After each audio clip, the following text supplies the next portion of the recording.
Hello and welcome to the Daily Red, your lunchtime catch-up on all things Liverpool FC and your daily reminder that the Reds are top of the league. And I would also like to take this opportunity to remind everybody that any Everton fan born on or after the 21st of May, 1995 has never seen their club win anything more than a corner kick.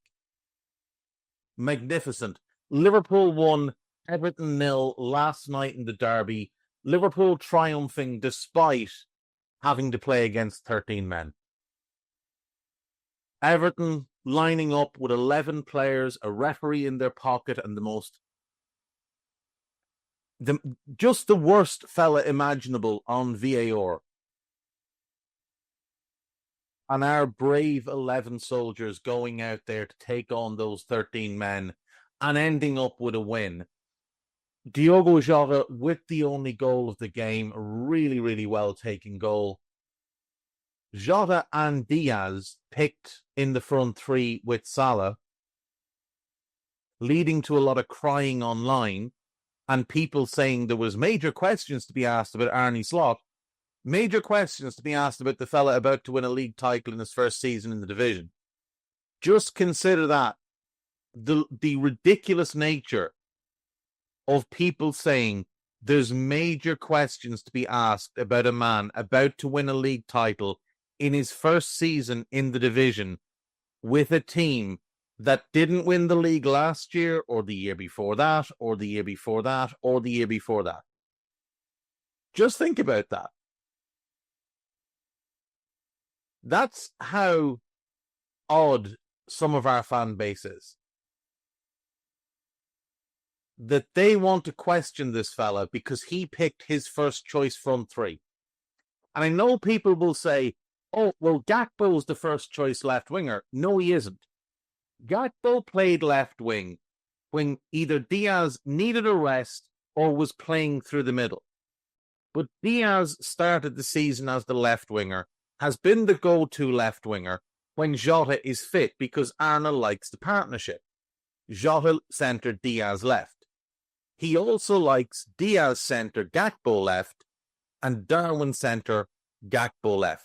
He does not like Jota and Gakpo. He doesn't seem to like Darwin and Diaz, and nobody could blame him. Last night we witnessed one of the most incompetent displays of refereeing. If you thought that what we saw in the Goodison derby was bad, last night just took the piss entirely. From Liverpool not being awarded a penalty when Luis Diaz kept the ball in play, dribbled into the box, and then got fouled, but was awarded a corner because the referee, despite not having a good angle on it, deemed the ball had gone out of play. VAR didn't seem to check it properly and just said, oh yeah, corner, that's fine. Then we had James Tarkowski with an absolute horror show of a challenge. An absolute horror show of a challenge. Gets a yellow card. And Paul Tooney on VAR checks and clears it instantly. His manager comes out and said, oh, I thought it was a good tackle for the derby. Both his feet were off the ground. Tarkowski himself said, oh, I thought we were going for a 50-50. Right, so what you're admitting is you went in to injure him. Tarkowski said he pulled out of the tackle. No, he didn't. McAllister wasn't making a tackle. He was trying to make a block.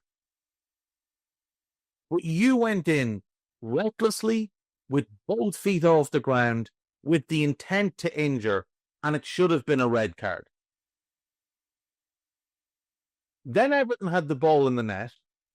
It was a clear offside.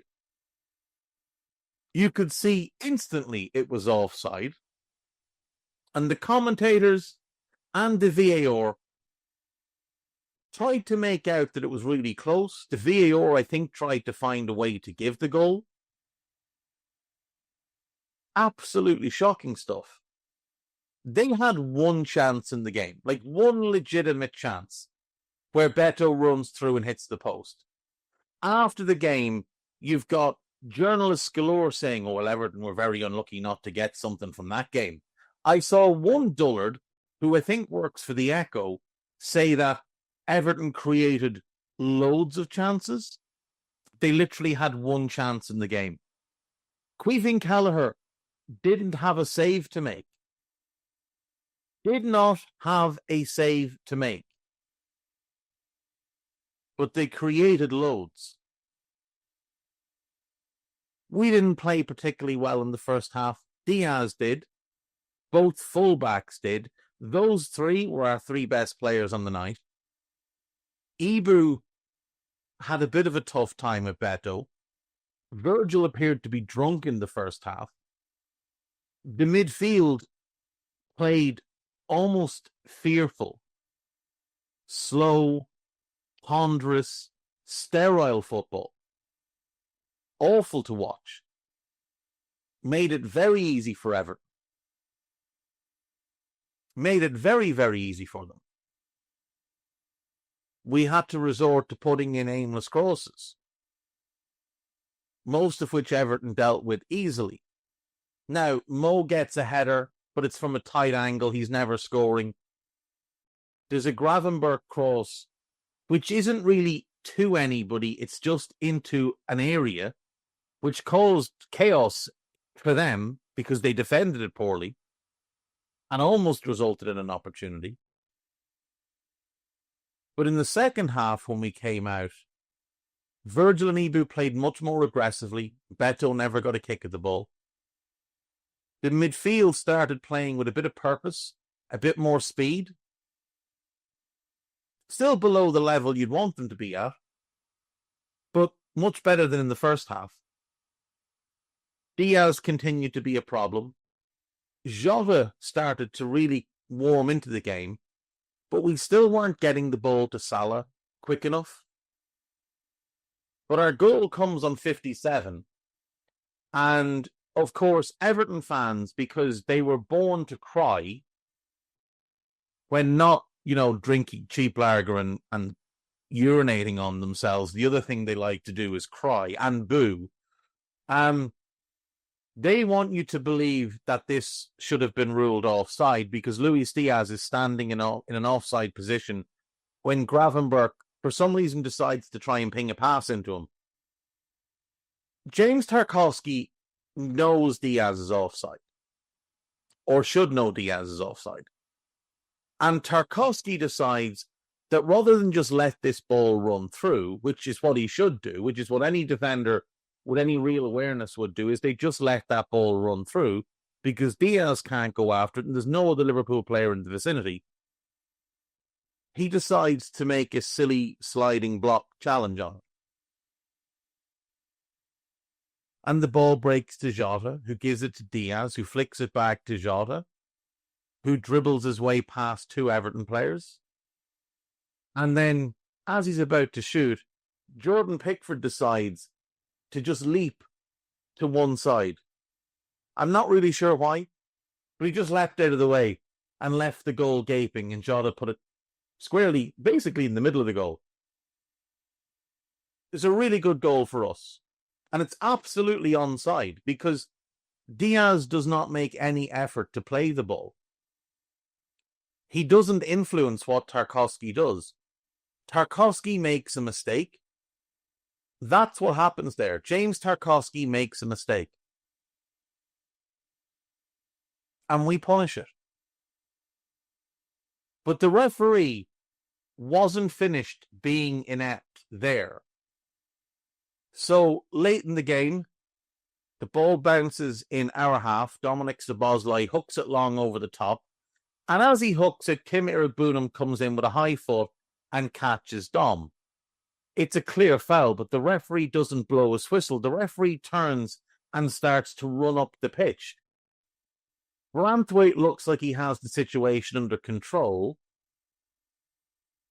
The referee could at any point stop the game, because it doesn't look like there's going to be an advantage. He waits until Darwin gets right up against Branthwaite. And it looks like Darwin might get on the end of something here. And as Branthwaite underhits his pass, he blows the whistle.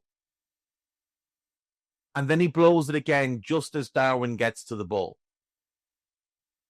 If he didn't think there was any advantage to come from it, he should have either blown it quite quickly because Branthwaite had a sizable head start on Darwin, or he should have waited till Pickford kicked it long when Branthwaite played it back to him. But he waited until it looked like Darwin might get involved. Regardless of the fact that he's blown the whistle, what Jordan Pickford then does is violent conduct. He's late, he's high, he's reckless, and he has no intention of playing the ball. He does not come out to play the ball. There is no goalkeeping action in what he's doing. He comes out to kick Darwin Núñez. And he gets away with it. And Darwin gets a yellow card for rolling back onto the pitch to get treatment, even though the game had stopped playing, even though it was our free kick. Reds, it's Jack here, and that was a clip from one of Anfield Index's audio podcasts. If you have enjoyed the video, make sure you do like, share and subscribe to keep up to date on all things LFC. We record around 100 audio podcasts every month, with our shows featuring match-going fans, top journalists, professional analysts and even Liverpool legends along the way, with the great Dane himself, Jan Molby, joining us every single week. If you want to listen to all our podcasts for free, head over to AnfieldIndex.com/podcasts. Our audio shows are available wherever you get your podcasts. Just search Anfield Index. Or if you prefer to listen to all our podcasts in full and without any ads, why not head over to AI Pro today to check it out now at AnfieldIndexPro.com. If you want to get involved in the great growing community of Liverpool fans, check out the Anfield Index Discord. The link is in the description. Do get involved with that from Reds around every corner of the globe. For now, Reds, hope you enjoyed this video.